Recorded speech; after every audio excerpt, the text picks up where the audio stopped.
আসসালামু আলাইকুম। Hello viewers, আশা করি সবাই ভালো আছেন। আলহামদুলিল্লাহ আমরাও ভালো আছি। চলে আসলাম আপনাদের মাঝে অন্যরকম এক ভিডিও নিয়ে। আমার শরীরটা খুব খারাপ হয়ে গেছে, খুবই অসুস্থ আমি এখন। অনেক দিন যাবত এই অসুখটায় ভুগছি আর কি, প্রায় 2 বছর হয়ে গেছে। ধানমন্ডি 15 নম্বর ইবনে সিনার যে ডাক্তার আছে, neurology medicine, professor doctor Abdul Hai, ওনার ট্রিটমেন্টে নিয়ে আসি 2 বছর পর্যন্ত। এখন আবার ওনার কাছেই যাচ্ছি। ইদানিং ওনার আগের প্রেসক্রিপশনে ওষুধ খেলে কিছু বুঝতেছি না, এজন্য আবার নতুন করে ডাক্তার দেখাবো আর কি, ওনাকে দেখাবো আর কি, এই জন্য যাচ্ছি।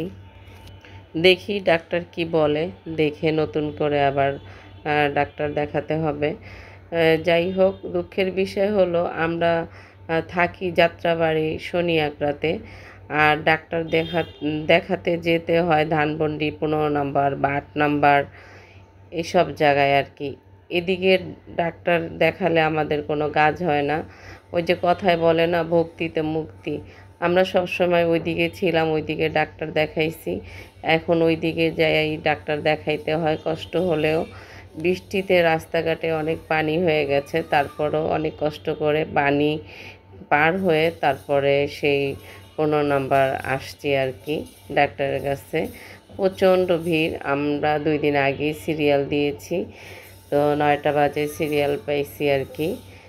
দেখি অ্যাসিস্ট্যান্ট আমাকে আর কি দেখলো আগে। এখন ডাক্তারের সামনে আমি বসা আছি। ডাক্তার উনি হলো আব্দুল হাই, বাংলাদেশের ভিতরের হাড্ডির জন্য 2 নম্বর ডাক্তার আর কি, খুব বড় ডাক্তার। ওনার কাছে আমি ভর্তিও ছিলাম, 1 সপ্তাহ ভর্তি ছিলাম ঘাড়ের ব্যথার জন্য। এখন ওনার ট্রিটমেন্টেই আমি সব সময় আর কি আছি। দেখি উনি আজকে আবার কি বলে।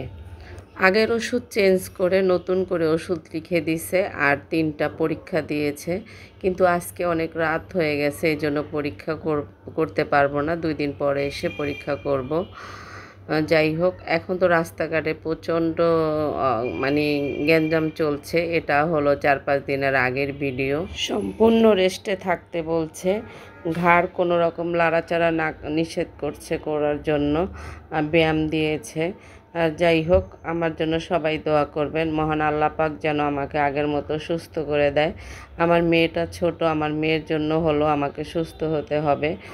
সবাই আমার জন্য দোয়া করবেন, আমি যেন মহান আল্লাহ পাকের ইচ্ছায় আপনাদের দোয়ায় খুব তাড়াতাড়ি সুস্থ হয়ে আপনাদের মাঝে ফিরে আসতে পারি। আজকে এই পর্যন্তই। সবাই ভালো থাকবেন, সুস্থ থাকবেন। আসসালামু আলাইকুম, আল্লাহ হাফেজ।